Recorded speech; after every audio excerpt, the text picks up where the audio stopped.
തിണ്ണയിൽ നിന്ന് ചാടി ഇറങ്ങി. ആദ്യം നീ എന്നെ പയ്യനെന്ന് അറിയ, എന്നിട്ട് എന്നെ വിളിക്ക്. പറ്റിയ ഇന്ന് രാത്രി തന്നെ. ഒരു ദിവസത്തെ കൂടുതൽ അവളെയും മനസ്സിലിട്ട് നടക്കാൻ ഒരു ഡാഷ്മനി ഞാൻ സമ്മതിക്കില്ല. മുണ്ടുമടക്കി മീശി തടവി പറയുമ്പോൾ അജയ് അർത്ഥം വെച്ച് തലയാട്ടി. ഞാൻ ഇറങ്ങുക. കള്ളച്ചിരിയോടെ അവൻ ബൈക്കിലേക്ക് കയറി. എടാ, ഇനിയും അതിനെ അവിടെ നിരയിക്കാൻ ഇട്ട് കൊടുക്കാതെ വിളിച്ചിറക്കിക്കൊണ്ട് വന്നുകൂടെ നിനക്ക്? പാവം കൊച്ച്, അങ്ങനെയെങ്കിലും ഒന്ന് രക്ഷപ്പെടട്ടെ. ഞാൻ വിളിച്ചാൽ അവൾ ഇറങ്ങി വരും നിനക്ക് തോന്നുന്നുണ്ടോ അജയ്? അതിനുള്ള ബന്ധമൊന്നും ഞാനും അവളും ഇല്ലല്ലോടാ. എന്നെ അവൾക്ക് അറിയുക പോലും ഇല്ലായിരിക്കും. അപ്പോഴാ ഇത്. അവൻ്റെ ചുണ്ടിൽ വരൾച്ചയോടെ ഒരു പുഞ്ചിരി വിരിഞ്ഞു. അത് കാണെ അജയ്ക്ക് വല്ലാതെ തോന്നി. അവന് വേദനിച്ചു കാണും. ഷേ, സോറിടാ, ഞാൻ അറിയാതെ പറഞ്ഞു പോയതാ. എനിക്ക് നിന്നെ അറിയുന്നതല്ലേ. എന്തിനു സോറി? നീ പറഞ്ഞതിലും കാര്യമുണ്ടല്ലോ. ഇനിയും അവളെ ആ നരകത്തിൽ നരയിക്കാൻ ഞാൻ സമ്മതിക്കില്ല അജയ്. ഇതിനു വേണ്ട തീരുമാനം ഞാൻ എടുക്കുന്നുണ്ട്. പറഞ്ഞുകൊണ്ട് തന്നെ അവൻ ബുള്ളറ്റ് സ്റ്റാർട്ട് ചെയ്തിരുന്നു.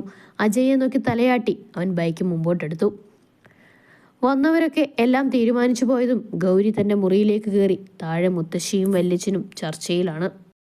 അത് തൻ്റെ കല്യാണക്കാര്യമാണെന്ന് ഉറപ്പാണ്. സ്വന്തം അച്ഛനും അമ്മയും നോക്കി നിൽക്കുന്നതല്ലാതെ ഒന്നും പറയുന്നില്ല.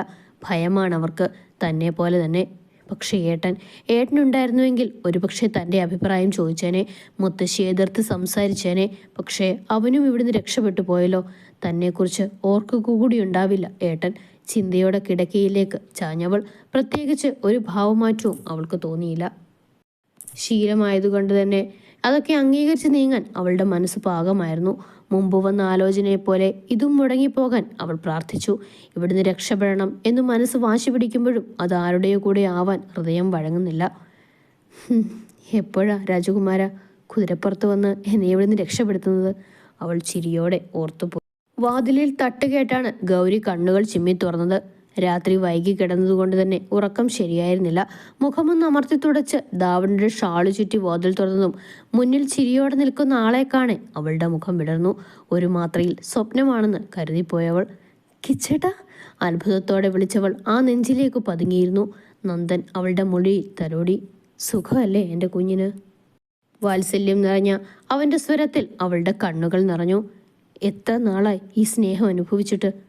പേടികൊണ്ട് അമ്മയും അച്ഛനുമൊക്കെ അടക്കി വെച്ച സ്നേഹം പ്രകടിപ്പിച്ചത് ഏട്ടന്മാർ മാത്രമാണ്. ഗൗരിയുടെ നിറഞ്ഞ കണ്ണുകൾ കാണെ അവൻ്റെ ഉള്ളൊന്ന് വേദനിച്ചു. അവൾക്കവിടെ സുഖമില്ല എന്നറിഞ്ഞിട്ടും ചോദിച്ചു പോയതിൽ അവന് വല്ലാത്ത കുറ്റബോധം തോന്നി. കണ്ണു വീങ്ങിയിരിപ്പുണ്ടല്ലോ കുഞ്ഞാ, നീ കരഞ്ഞിരുന്നോ രാത്രി? അവളൊന്ന് തലയാട്ടിയെങ്കിലും നന്ദൻ അവളെ അലിവോട് നോക്കി. മുത്തശ്ശി എണീറ്റിട്ടുണ്ട്. മോള് പോയി ഫ്രഷായി താഴേക്ക് വരാൻ നോക്ക്, അല്ലെങ്കിൽ വെറുതെ നിന്നെ വഴക്ക് പറയും. ഓ. അവസാനം പല്ല് കടിച്ച് തൻ്റെ ദേഷ്യം അടക്കിയവൻ ഗൗരി മുഖം അമർത്തി തുടച്ച് ചിരിയോടെ മുറിയിലേക്ക് കയറിയത് നന്ദൻ ഇപ്പുറത്തുള്ള തൻ്റെ മുറിയിലേക്ക് വന്ന് കയറിയതേ ഉള്ളൂ. ആദ്യം തന്നെ ചെവിയിലേക്ക് കേട്ടത് ഇതുവരെയായും ഗൗരി എണ്ണീറ്റില്ലേ എന്ന മുത്തശ്ശിയുടെ ചോദ്യമാണ്. അതിനില്ലെന്നും പറഞ്ഞ് തല താഴ്ത്തി നിൽക്കുന്ന അമ്മയെ കണ്ടാണ് അവൻ മുകളിലേക്ക് കയറിയത്. ഒരു നിമിഷം അമ്മയോട് അവന് പരിഭവം തോന്നി. എല്ലാം അനുസരിച്ച് അവരുടെ അടിമയാവുന്നതിലും വല്ലാത്ത അമർഷം തോന്നി. ഒരുപക്ഷെ പണ്ടേ എതിർത്ത് നിന്നിരുന്നുവെങ്കിൽ ഇതുപോലെ ആവില്ലായിരുന്നു. പണ്ടൊക്കെ കഴിയുന്നതും ഗൗരിക്കും അനുവിനും സപ്പോർട്ട് ചെയ്ത് നിന്നിട്ടുണ്ട്. അവരെ മുത്തശ്ശിയുടെ കയ്യിൽ നിന്ന് രക്ഷിച്ചിട്ടുമുണ്ട്. പക്ഷേ അതിൻ്റെയൊക്കെ പ്രത്യേകമായി അവർക്കുള്ള ശിക്ഷ കൂട്ടിക്കൊടുക്കും. മുത്തശ്ശി കഴിക്കാൻ കൊടുക്കാതെ പണിയെടുപ്പിക്കുന്നത് കൺമുന്നിൽ കാണേണ്ടി വരും. സഹിക്കാൻ കഴിയില്ല. അതുകൊണ്ട് തന്നെ പിന്നെ മനഃപൂർവ്വം അവരെ അവഗണിച്ചു. ഏട്ടന്മാർ കാരണം അവർ വേദനിക്കാൻ പാടില്ല എന്നോർത്തു. പക്ഷേ എന്ത് കാര്യം, അവരുടെ വിധി ഇത് തന്നെയാണ്. ബെഡിലേക്ക് ചാഞ്ഞവൻ കൈത്തണ്ട കൊണ്ട് മുഖം മറച്ചു കിടന്നു. ഇവിടെ വന്നാൽ മനസ്സിന് സമാധാനം കിട്ടാറില്ല. ആകെ വട്ടുപിടിക്കും. പക്ഷെ അമ്മയുടെ കരച്ചിൽ കേട്ട് എങ്ങനെ വരാതിരിക്കും? ഈ തടവറയിൽ അവരുടെ ഏക ആശ്വാസം നമ്മൾ മക്കളും വല്യമ്മയും പിന്നെ ഒരുപാട് സ്വപ്നങ്ങളുമാണ്. അതില്ലെങ്കിൽ പിന്നെ അവരില്ല. നന്ദൻ ഓരോന്നും ഓർത്ത് കറങ്ങുന്ന ഫാനിലേക്ക് നോട്ടം പായിച്ചു കടന്നു. മുത്തശ്ശിയുടെ വിളി കേട്ടതും ഏട്ടനോട് വിശേഷം പറഞ്ഞുകൊണ്ടിരുന്ന ഉമ്മറത്തിരുന്നവൾ വേഗം തന്നെ ഹാളിലേക്ക് പാഞ്ഞു. സോഫയിലെ രാജ്ഞിയെപ്പോലെ ഇരിപ്പുണ്ട് രാജേശ്വരി. സൈഡിലായി തലയും താഴ്ത്തി ഗൗരി നിന്നു. ഏട്ടൻ വന്നതും നിന്റെ പണികളൊക്കെ മറന്നുപോയോ നീ? ഒട്ടും സൗമ്യമില്ലാത്ത സ്വരത്തിൽ അവൾ വേഗം തന്നെ ഇല്ലെന്ന് തലയാട്ടി. എന്നാൽ വേഗം തന്നെ എൻ്റെ മുറി അടിച്ചു വൃത്തിയാക്കുക. പിന്നെ ഇന്ന് ബെഡ്ഷീറ്റൊക്കെ മാറി വിരിച്ചിട്ടേക്കണം. അലമാരിയിൽ നിന്ന് പുതിയതൊന്നും എടുത്ത് വിരിക്കുക. ഗൗരി സമ്മതത്തോടെ തലയാട്ടി അടുക്കളയിലേക്ക് നടന്നു. സമയം 9 കഴിഞ്ഞിട്ടുണ്ട്. എന്നും വൃത്തിയാക്കുന്ന സമയമാകുന്നേ ഉള്ളൂ. കഴിച്ച പാത്രങ്ങൾ കഴുകി വെക്കുന്ന വല്യമ്മയെ നോക്കിയവൾ സ്റ്റോർ റൂമിൽ നിന്ന് ചൂലും ബക്കറ്റും എടുത്ത് അതിൽ വെള്ളവും നിറച്ച് മോപ്പെടുത്ത് താഴെ മുഴുവനും വൃത്തിയാക്കി. മുത്തശ്ശിയുടെ മുറി പ്രത്യേകം അടുക്കി വെച്ചു. വിരിപ്പൊക്കെ പുറത്തെ അഴുക്കുകല്ലിൽ കൊണ്ടുപോയി ഇട്ടു. വീട് മുഴുവനും അടിച്ചു കഴിയുമ്പോൾ ഒരു നേരമായിരുന്നു. കൂടെ തന്നെ എല്ലാം കഴുകി അയലിൽ വിരിച്ചിട്ട് ഉച്ചയ്ക്ക് കറിക്കുള്ള തേങ്ങയും പൊതിച്ച് അകത്തേക്ക് കയറുമ്പോൾ ആശ ചോറ് വാർക്കുന്ന തിരക്കിലാണ്. ഇതെന്താമ്മേ ഇത്ര വേഗം ചോറ് വാർക്കുന്നത്? തേങ്ങ പൊട്ടിച്ച് അതിൻ്റെ വെള്ളം കുടിച്ചുകൊണ്ട് ഗൗരി പയ്യെ തിരക്കി. വല്യച്ഛന് എവിടെയോ പോകാനുണ്ടെന്ന്. 1 മണിയാകുമ്പോൾ ചോറ് വിളമ്പി വെക്കാൻ പറഞ്ഞിട്ടുണ്ട്. നീ ഈ ഉണക്കമീൻ ചുട്ട് വെക്കുക, ഞാൻ ഈ കറിയും തിളപ്പിക്കട്ടെ. അമ്മയുടെ നിർദ്ദേശപ്രകാരം മീൻ ചുട്ടെടുത്ത് കിണ്ണത്തിലിട്ട് വെച്ചു. കറിക്കുള്ള തിരക്കിലാണ് പ്രേമ. കൃത്യം 1 മണിയാകുമ്പോൾ തന്നെ എല്ലാം റെഡിയായിരുന്നു. ഗൗരിയും പ്രേമയും ഒന്നിച്ച് എല്ലാം ഹാളിലേക്ക് കൊണ്ടുവച്ചു. കുറച്ചു കഴിഞ്ഞപ്പോൾ തന്നെ വിശ്വ കഴിക്കാനിരുന്നിരുന്നു. കൂടെ രാജേശ്വരിയും ഇരുന്നതും പ്രേമ എല്ലാം വിളമ്പി അടുക്കളയിലേക്ക് വന്നു. മോള് പോയി കുളിച്ചിട്ട് വാ, അവർക്ക് കഴിച്ചു കഴിഞ്ഞാൽ നമുക്കിരിക്കാം. വേഗം പണി ഒതുക്കിയാൽ കുറച്ച് വിശ്രമിക്കാമല്ലോ. പ്രേമ പറഞ്ഞതും ഗൗരി തലയാട്ടി കുളിക്കാനായി മുറിയിലേക്ക് നടന്നു. സ്റ്റെപ്പ് കയറുന്നതിനിടയിൽ മുത്തശ്ശിയുടെയും വല്യച്ഛൻ്റെയും സംസാരം കേട്ടതും അവൾക്ക് മനസ്സിലായി ആളേതോ വലിയ ജോത്സ്യൻ്റെ അടുത്തേക്ക് ജാതകം നോക്കി കല്യാണം നിശ്ചയിക്കാൻ പോവുകയാണെന്ന്. പുച്ഛമാണ് അവൾക്ക് തോന്നിയത്. സ്കൂളിൻ്റെ പുറകിലായുള്ള ബാലൻ ചേട്ടൻ്റെ മകനാണ് ആൾ. സന്തോഷ്. പയ്യന് അല്ലറ ചില്ലറ തട്ടിപ്പാണ്. എറണാകുളത്താണ് അവൻ ജോലി. എന്താണെന്ന് ചോദിച്ചാൽ ആർക്കും അറിയില്ല. പിന്നെ സൈഡിൽ മറ്റേ മരുന്ന് ബിസിനസ് ഉണ്ടെന്ന് ചിലരൊക്കെ പറയുന്നുണ്ട്. മൊത്തത്തിൽ അത്ര നല്ല ബന്ധമൊന്നുമല്ല. ഇതെന്നിട്ടും തമ്പുരാട്ടി ഉറപ്പിച്ചിരിക്കുക. ആൽത്തറയിൽ മലർന്നു കിടക്കുന്നവനോടായി അജയ് പറയെ ബാക്കി 2 ആളുടെയും നോട്ടം അവനിൽ തന്നെയായിരുന്നു. കണ്ണിന് കുറുകെ കൈവച്ചാണ് അവൻ്റെ കിടപ്പ്. ഇതൊക്കെ അവളുടെ അച്ഛൻ അറിയില്ലേ? മുസ്തു സംശയത്തോടെ തിരക്കി. ഇല്ലായിരിക്കും, പക്ഷെ തള്ളയ്ക്കും പറ്റി അങ്ങർക്ക് നന്നായി അറിയാം. എന്നിട്ടാണ് ഇത് ഉറപ്പിച്ചത്. വല്ലാത്ത ജന്മം തന്നെയാ തള്ള. നീ പറഞ്ഞതൊക്കെ കേട്ടിട്ട് ആ തള്ളയെ പിടിച്ച് ഞെരിക്കാൻ എനിക്ക് തോന്നുന്നത്. എൻ്റെ കർത്താവേ, അതിനാരെങ്കിലും ഒരു കൊട്ടേഷൻ തന്നെങ്കിൽ അതിൻ്റെ അവസാനം എൻ്റെ കൈകൊണ്ടായനെ. ബിബി പല്ല് കടിച്ചുകൊണ്ട് പറഞ്ഞു. കൊട്ടേഷൻ്റെ കാര്യം പറഞ്ഞപ്പോഴാണ്, ഡാ ഹരി, ഒരു പണിയുണ്ട്. ഒരു കോളേജ് കുട്ടിയുടെയാ.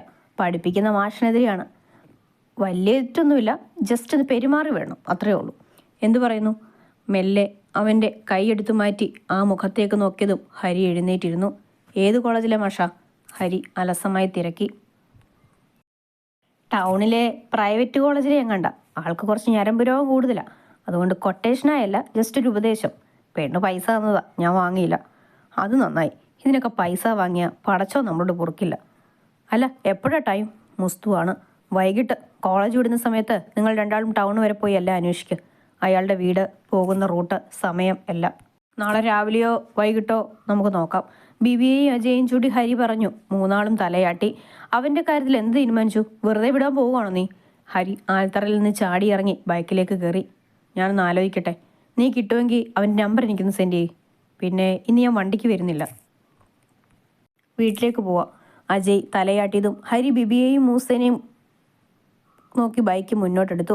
പുറകെ തന്നെ അവരും പോകാൻ തുടങ്ങി. മുറ്റത്തായി കാറ് വന്നു നിന്നതും അയയിൽ നിന്ന് തുണിയെടുക്കുന്ന ഗൗരി സംശയത്തോടെ മുൻവശത്തേക്ക് വന്നു. ഉമ്മറത്ത് ചാരുകസേരയിൽ തന്നെ രാജേശ്വരി ഇരിപ്പുണ്ട്. അവരും സംശയത്തോടെ നോക്കുകയാണ്. ഡ്രൈവിംഗ് സൈഡിലെ ഡോറ് തുറന്ന് ശ്രീറാം ഇറങ്ങിയത് കണ്ടപ്പോൾ തന്നെ രാജേശ്വരിയുടെ മുഖം ഇരുണ്ടു. എന്നാൽ അവനെ കണ്ട മാത്രയിൽ ഗൗരി ഞെട്ടലോടെ, അതിലുപരി സന്തോഷത്തോടെ, ആഹ്ലാദത്തോടെ മുന്നിലേക്ക് പാഞ്ഞിരുന്നു. റാം ചിരിയോടെ കോ ഡ്രൈവിംഗ് സൈഡിലെ ഡോറ് തുറന്നതും അനു ചിരിയോടെ ഇറങ്ങി. അനുവച്ചി, നെഞ്ചിലേക്ക് എന്തോ വന്നിടിച്ചതുപോലെ അനുവിന് തോന്നി. എന്നാൽ ഇറുക്കപ്പുണർന്നു നിൽക്കുന്നവളെ കാണെ അനു ചിരിയോടെ തിരിച്ച് അവളെ പുണർന്നു. മോളെ ഗൗരി, എത്രയായി ചേച്ചി ഇങ്ങോട്ട് വന്നിട്ട്? എന്നെ മറന്നുപോയോ? ഒന്ന് വിളിക്കൂടി ചെയ്തില്ലല്ലോ. എന്നെ വേണ്ടല്ലേ? പരിഭവത്തോടെ അവളുടെ മുഖം ചുവന്നു വന്നു. എൻ്റെ കൊച്ചിനെ കാണാനല്ലേ ഞാനിപ്പോൾ വന്നത്, അല്ലേ ശ്രീയേട്ടാ? റാം ചിരിയോടെ അവരെ നോക്കി തലയാട്ടി. അവരെ ആ മുറ്റത്ത് നിർത്താനാണോ ഗൗരി നിന്റെ ഉദ്ദേശം? അവളെ വിട്, അവർ അകത്തേക്ക് കയറട്ടെ. വാ മോനെ. ആദ്യം ദേഷ്യത്തോടെയും അവസാനം റാമിനെ നോക്കി ചിരിയോടെ ക്ഷണിച്ചവർ. ഗൗരി വേഗം തന്നെ അനുവിൽ നിന്നും മാറി നിന്നു. മുത്തശ്ശിക്ക് ഒരു മാറ്റവും ഇല്ലല്ലേ? റാമിനൊപ്പം അകത്തേക്ക് കയറുമ്പോൾ അനു ചോദിക്കെ ഗൗരി അവളെ ദയനീയമായി നോക്കി. വാ മോനെ, ഇരിക്കെ. എന്തോ ഒരു മുന്നറിയിപ്പും ഇല്ലാതെ. വരുത്തിയ ചിരിയോടെ രാജേശ്വരി സോഫയിലേക്കിരുന്നു. ഇവിടെ പുതിയ വിശേഷമൊക്കെ നടന്നെന്നറിഞ്ഞു. അപ്പോൾ പിന്നെ ഒന്ന് വന്നിട്ട് പോകാമെന്ന് കരുതി. ഗൗരിയെ നോക്കിയാണ് അവനിത് പറഞ്ഞത്. അനു ചിരിയോടെ തന്നെ റാമിൻ്റെ അരികിലായിരുന്നു. തൻ്റെ മുന്നിലിരിക്കുന്ന കൊച്ചുമോളെ കാണെ രാജേശ്വരിയുടെ മുഖം ഇരുണ്ട് കയറി. ഒരിക്കലും തൻ്റെ മുന്നിൽ ആരും ഞെളിഞ്ഞിരുന്നിട്ടില്ല. പക്ഷേ അനു ഇരുന്നിരിക്കുന്നു. അവനുള്ളത് കൊണ്ട് ഒന്നും പറയാനും കഴിയില്ല. അത് പുതിയ വിശേഷമൊന്നും അല്ലല്ലോ മോനെ, എന്നും നടക്കുന്നത് തന്നെയല്ലേ. പിന്നിതങ്ങ് ഉറപ്പിച്ചു. അതുമാത്രം ഒരു വ്യത്യാസം. പുച്ഛത്തോടെ അവരുടെ മുഖം ഗൗരിയിലേക്ക് തിരിഞ്ഞു. നോക്കി നിൽക്കാതെ വല്ലതും കുടിക്കാൻ പോയെടുക്കടി. ദേഷ്യം മുഴുവനും അവളുടെ മേൽ തീർക്കും പോലെയായിരുന്നു രാജേശ്വരിയുടെ അലർച്ച. അവൾ വേഗം തന്നെ തലയാട്ടി അടുക്കളയിലേക്ക് പാഞ്ഞു. പുറകിൽ മുത്തശ്ശിയോട് തോന്നിയ അമർഷത്തോടെ അനുവും. അടുക്കളയിലേക്ക് ഇറങ്ങിയ അനുവിനെ കാണെ പ്രേമ സന്തോഷത്തോടെ ഓടിവന്ന് അവളെ പുണർന്നിരുന്നു. മോളെ. അടുക്കളയിലേക്ക് ഇറങ്ങിയ അനുവിനെ കാണെ പ്രേമ സന്തോഷത്തോടെ ഓടി വന്ന് അവളെ പുണർന്നിരുന്നു. അവളുടെ കണ്ണുകളും നിറഞ്ഞിരുന്നു. അമ്മയുടെയും മോളുടെയും സ്നേഹപ്രകടനം നോക്കിക്കൊണ്ട് തന്നെ ഗൗരി അവർക്ക് കുടിക്കാനുള്ളതെടുത്തു. ജ്യൂസും കുടിച്ച് പ്രേമയോടും ആശയോടും സംസാരിച്ച് റാം നന്ദന്റെ കൂടെ മുകളിലേക്ക് പോയതും അവർ അടുക്കളയിൽ കൂടി. ഇത്രയും നാളത്തെ വിശേഷവും സന്തോഷവും ദുഃഖവും തമ്മിൽ പങ്കിടുമ്പോൾ ശബ്ദം ഉയർന്നു പോകാതിരിക്കാൻ അവർ ശ്രദ്ധിച്ചിരുന്നു. രാജേശ്വരിക്ക് ഇതൊക്കെ കണ്ട് ദേഷ്യം അടക്കാനായില്ലെങ്കിലും മരുമകനുള്ളത് കൊണ്ട് തന്നെ അവരൊന്നും പറയാൻ നിന്നില്ല. കണ്ണുകളടച്ച് ചാരു കസേരയിലേക്ക് ചാരിയിരുന്നവർ. മോളെ, ഞാൻ പറയുന്നില്ല, ശ്രദ്ധിച്ച് കേട്ടിട്ട് ഈ ആലോചന വേണോ വേണ്ടയോ നീ തീരുമാനിക്കുക. മുകളിൽ അനുവിൻ്റെ മുറിയിലാണ് അവർ. റാം ഭിത്തിയിലേക്ക് ചാരി നിന്നു. നന്ദൻ ബെഡിൽ ഗൗരിയുടെ അടുത്തും. അവനെക്കുറിച്ച് ശ്രീയേട്ടൻ അന്വേഷിച്ചിരുന്നു. അത്ര നല്ല അഭിപ്രായം ഒന്നുമല്ല അറിഞ്ഞത്. മദ്യവും മയക്കുമരുന്നും ഒക്കെ ഉപയോഗിക്കുന്ന ആളാ. മോൾ ഈ ആലോചന വേണ്ടെന്ന് മുത്തശ്ശിയോട് പറയണം. നീ എതിർത്താൽ അവർക്കിത് മുന്നോട്ട് കൊണ്ടുപോകാൻ കഴിയില്ല. ഗൗരി അവളെ ദയനീയമായി നോക്കി. അവളുടെ കണ്ണുകൾ പുകയുന്നുണ്ടായിരുന്നു. കരയാതെ മോളെ, നിനക്ക് നല്ലതിനു വേണ്ടിയല്ലേ ചേച്ചി പറയുന്നത്. ഒരുപക്ഷെ കല്യാണം കഴിഞ്ഞാൽ ഇത് അറിഞ്ഞിരുന്നെങ്കിൽ നമ്മളെക്കൊണ്ട് എന്തെങ്കിലും ചെയ്യാൻ കഴിയുമായിരുന്നോ? ഇപ്പോൾ പെണ്ണുകാണൽ മാത്രമല്ലേ കഴിഞ്ഞിട്ടുള്ളൂ. നിന്റെ നല്ലതിനു വേണ്ടിയാണ് ചേച്ചി പറയുന്നത്. എന്നോടൊന്നും ചോദിച്ചില്ല ചേച്ചി. മുത്തശ്ശി എല്ലാം തീരുമാനിച്ചത്. അവളുടെ തല താഴ്ന്നു. എനിക്കിതൊന്നും പറയാൻ കഴിയില്ല ചേച്ചി. ഒരുപാട് ആലോചന വെറുതെ മുടങ്ങിയെന്നും പറഞ്ഞ് മുത്തശ്ശി എന്നും ഓരോന്ന് പറയും. സഹിക്കാൻ കഴിയുന്നില്ല. അതാ വന്ന ആൾക്കാരുടെ മുമ്പിൽ ഒന്നും പറയാതെ നിന്ന് കൊടുക്കുന്നത്. ഇനി ഇതും മുടങ്ങിയാൽ പിന്നെ ഇവിടെ കിടന്ന് അരയിക്കേണ്ടി വരുമെന്നാണ് മുത്തശ്ശി പറഞ്ഞിരിക്കുന്നത്. ഇനി വെറും 5 മാസം മാത്രമല്ലേ എൻ്റെ പിറന്നാളിനുള്ളൂ. കൈകൾ ഷാളിൽ ചുരുട്ടി അങ്ങേയറ്റം വേദനയോടെ പറയുന്നവളെ അനു കെട്ടിപ്പിടിച്ചു. മോള് കരയാതെ. അവനെക്കുറിച്ച് ഞാനൊന്ന് അന്വേഷിക്കട്ടെ. ശ്രീ പറഞ്ഞതുപോലെയാണെങ്കിൽ ഈ ആലോചന മുന്നോട്ട് കൊണ്ടുപോകാൻ ഞാൻ സമ്മതിക്കില്ല. നന്ദൻ അവളെ സമാധാനിപ്പിക്കാൻ ശ്രമിച്ചു. അവളുടെ കണ്ണുനീർ കാണാൻ കഴിയാതെ അവൻ പറഞ്ഞു. അവരെ നോക്കി റാം മുറിയിൽ വെളിയിലേക്കിറങ്ങി ഹാളിലായി ഓരോരത്തു നിന്ന് കയ്യിലുള്ള ഫോൺ ചെവിയിലേക്ക് വെച്ചു. കേട്ടല്ലോ, എന്തായാലും ഇവിടുന്ന് ആലോചന മുടങ്ങുമെന്ന് എനിക്ക് തോന്നുന്നില്ല. മുമ്പൊക്കെ മുടങ്ങിയതുപോലെ ഇതിനും നീ തന്നെ മുന്നിട്ട് ഇറങ്ങേണ്ടി വരും. ശബ്ദം താഴ്ത്തി കണ്ണുകൾ ചുറ്റും പായിച്ചാണ് റാമിൻ്റെ സംസാരം. അങ്ങേ തലയ്ക്കൽ മൗനമാണ്. റാം ഫോൺ കട്ടാക്കി കുറച്ചുനേരം അവിടെ നിന്നു. സമയം 12 മണി കഴിഞ്ഞിരുന്നു. അമ്പലം കഴിഞ്ഞുള്ള കുഞ്ഞു മണ്ണിട്ട റോഡിൽ ആ ബ്ലാക്ക് ബുള്ളറ്റ് ബ്രേക്കിട്ടു. 2-3 കുഞ്ഞു വീടുകളാണ് ആ സൈഡിലായി ഉള്ളത്. അവിടുന്നുള്ള വെളിച്ചം ആ റോഡിലേക്ക് എത്തുന്നുണ്ട്. തീർത്തും വിജനമായ ആ റോഡിൽ അരമണിക്കൂറോളം കാത്തിരുന്നാണ് ഒരു ബൈക്ക് കയറി വന്നത്. മെല്ലെ മൂളിപ്പാട്ടും പാടി ബൈക്ക് ഓടിക്കുമ്പോൾ മുന്നിലേക്കാരോ കയറി നിന്നതും സന്തോഷ് വേഗം തന്നെ ബ്രേക്കിട്ടു. ഡോഷ് മോനെ, നിന്റെ അപ്പൻ്റെ റോഡാണോടെ ഇത്? മുന്നിൽ നിൽക്കുന്നവനെ നോക്കി ചീറിയവൻ. എന്നാൽ അനങ്ങാതെ മാസ്കും ധരിച്ച് തന്നെ നോക്കി നിൽക്കുന്നവനെ പുരികം ചുളിച്ച് സന്തോഷ് നോക്കി. ആരടാ ഈ പാതിരാത്രിക്ക്? വഴിന്ന് മാറടാ ഡോഷ് മോനെ. ബൈക്ക് സ്റ്റാൻഡിലിട്ടവൻ ഇറങ്ങി. അപ്പോഴും അവൻ അനങ്ങാതെ നിൽപ്പാണ്. നാശം പിടിക്കാൻ. ഡേ, തന്നോടാണെന്ന്. മുന്നിൽ നിന്ന് മാറി എനിക്കിത് പോകായിരുന്നു. അടിച്ച കെട്ട് വിടുന്നതിന് മുമ്പ് ഉറങ്ങാനുള്ളതാ. ഒരു നിമിഷം അങ്ങ് ക്ഷമിച്ചുകള സന്തോഷേ, നമുക്കൊന്ന് പരിചയപ്പെടാന്നേ. തീർത്തും പരിഹാസം നിറഞ്ഞ സ്വരം. ബൈക്കിന്റെ വെളിച്ചത്തിൽ കാണുന്നവനെ മൊത്തത്തിലൊന്ന് നോക്കിയവൻ. നല്ല ഉയരവും അതിനൊത്ത ബോഡിയുമുള്ള ആളാണ്. ഒരുപക്ഷെ തനിക്ക് പിടിച്ചു നിൽക്കാൻ കഴിഞ്ഞെന്നു വരില്ല. ആൾ ജിമ്മനാണ്. പറ, തനിക്കെന്താ വേണ്ടേ? അമർഷമടക്കി സന്തോഷ് ചോദിച്ചു. അവൻ്റെ നാക്ക് ചെറുതായി കുഴയുന്നുണ്ട്. സ്ട്രെയിറ്റ് ഞാൻ കാര്യം പറയാം. കഴിഞ്ഞ ദിവസം താൻ പോയി കണ്ട ആ പെണ്ണി ഞാൻ മറന്നേക്ക്. അവളെ മനസ്സിലിട്ട് നടക്കുന്നത് അത്ര നല്ലതിനല്ല. ഹരിയുടെ ശബ്ദം മുറുകിയിരുന്നു. അത് പറയാൻ താൻ ആരടാ കോപ്പെ? ആദ്യമായിട്ടാണ് ഒരു പെണ്ണ് കാണുന്നത്. അവളെ എനിക്കങ്ങ് ബോധിച്ചു. ഇനി കല്യാണമാണ്. അത് നടക്കില്ലെന്ന് പറയാൻ നീ ആരടാ? ഹരിയുടെ ഷർട്ടിൽ പിടിച്ചു ചോദിക്കെ അവൻ്റെ കണ്ണുകൾ സന്തോഷിൻ്റെ മുഖമാകെ ഒന്നോടി. നല്ല ചന്തമുള്ള മുഖം. വെറുതെ ഇതിൻ്റെ ഭംഗി കളയണോ സന്തോഷേ? അവൻ്റെ വിടിവിച്ചുകൊണ്ട് മുരണ്ടവൻ. ഞാനല്ല, നീയാണ് വാങ്ങിക്കാൻ പോകുന്നത്. നോക്ക്, വെറുതെ എനിക്കിതിനെ ഉപദ്രവിക്കേണ്ട കാര്യമില്ല. ഇപ്പോൾ വന്നത് നീ ആ കല്യാണത്തിന് പിന്മാറണമെന്ന് പറയാനാ. ചേട്ടൻ പണിയുണ്ടാക്കാതെ നല്ലവനായി ഒഴിഞ്ഞു തന്ന അത്രയും നല്ലത്. ഇല്ലെങ്കിൽ ആരാണെന്ന് നോക്കില്ല, കുളിപ്പിച്ച് കടത്തും ഞാൻ. അവസാനം അവൻ്റെ ശബ്ദമുയർന്നു. പോടാ കോപ്പേ, ഇതിലൊന്നും ഞാൻ പേടിക്കില്ല. എന്തായാലും നിനക്ക് അവളുടെ മേലെ ഒരു കണ്ണുണ്ടെന്ന് മനസ്സിലായി. പക്ഷേ അത് വേണ്ട. ഈ സന്തോഷം ആദ്യമായി ഇഷ്ടപ്പെട്ട പെണ്ണ അവൾ. ആ കിളിന്തിനെ എനിക്ക് തന്നെ വേണം. സോറി. വല്ലാത്ത ചിരിയോടെ പറയുന്നവനെ ചുവന്ന കണ്ണോടെ നോക്കി നിന്നു ഹരി. ഒന്നും പറഞ്ഞില്ല, ചെയ്തതുമില്ല. അവനെ കേട്ട് നിന്നു. എന്നെ നിന്നെ ആരെയും കുറ്റം പറഞ്ഞിട്ട് കാര്യമില്ലടാ. അങ്ങനെയുള്ള ചരക്കല്ലേ അവള്. ഓഹ്, ആ കണ്ണും മൂക്കും ആ വെളുത്ത തുടുത്ത കവിളും മൊത്തത്തിലുള്ള ഷേപ്പും എൻ്റെ അമ്മോ പിടിച്ച് കൊടയാൻ തോന്നും. കണ്ണുകളടച്ച് വല്ലാത്ത ചിരിയോടെ പറയുന്നവൻ്റെ നെഞ്ചിനിട്ട് ചവിട്ടിയിരുന്നു ഹരി. ഡാഷ് മോനെ, പച്ചയ്ക്ക് കത്തിക്കും ഞാൻ. നിലത്തേക്ക് മലർന്നു വീണവൻ്റെ അടുത്ത് മുട്ടുകുത്തിയിരുന്ന് മുഷ്ടി ചുരുട്ടി മുഖത്തേക്ക് പ്രഹരിച്ചവൻ. എൻ്റെ മുന്നിൽ എൻ്റെ പെണ്ണിനെക്കുറിച്ച് വലത് നീ ഇനി പറഞ്ഞോ? ഡാഷ് മോനെ, പേർക്കെടുത്ത് കത്തിക്കാൻ പോലും ബാക്കി വെക്കില്ല ഞാൻ. മതി മതി. മൂക്കിൽ നിന്ന് ചോരയൊഴുകിയതും അവൻ ഹരിയെ പിടിച്ച് തള്ളി എണ്ണീറ്റ് നിന്നു. പെട്ടെന്നുള്ള ആക്രമണത്തിൽ ഹരിയൊന്ന് വേച്ചുപോയെങ്കിലും എഴുന്നേറ്റ് അവൻ്റെ വയറ്റിനിട്ട് ചവിട്ടിയിരുന്നു. ബൈക്കിൻ്റെ മേലേക്ക് വീണവൻ ദേഷ്യം തീരുമോളം അവൻ്റെ വയറ്റിനിട്ട് കൊടുക്കുമ്പോൾ മനസ്സിൽ നിഷ്കളങ്കമായ ഒരു പെണ്ണിൻ്റെ രൂപം മാത്രമായിരുന്നു. അയ്യോ വേണ്ട, ഞാൻ ഒഴിയാം, എന്നൊന്നും ചെയ്യല്ലേ. അവൻ്റെ അലർച്ച ഉയർന്നു കേട്ടു. ഒടുവിൽ അവൻ തളർന്നു. ഹരി കൈ കുടഞ്ഞുകൊണ്ട് എഴുന്നേറ്റ് അവനെ നോക്കി. ഇത്രയൊന്നും തരാൻ ഞാൻ കരുതിയിരുന്നില്ല സന്തോഷേ. പക്ഷേ നീ ഒരു തെറ്റ് ചെയ്തു. ആ പുഴുത്ത കണ്ണുകൾ കൊണ്ട് എൻ്റെ പെണ്ണെ തെറ്റായ രീതിയിൽ നീ നോക്കി. അതും പോരാഞ്ഞിട്ട് അതൊക്കെ എന്നോട് തന്നെ പറഞ്ഞു.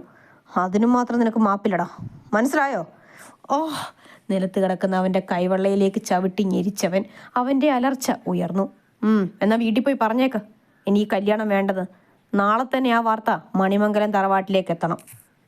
ഇല്ലെങ്കിൽ താക്കീതോടെ പറഞ്ഞുകൊണ്ട് അവനെ ഒന്നുകൂടി നോക്കി ഹരി ബൈക്കിലേക്ക് കയറി.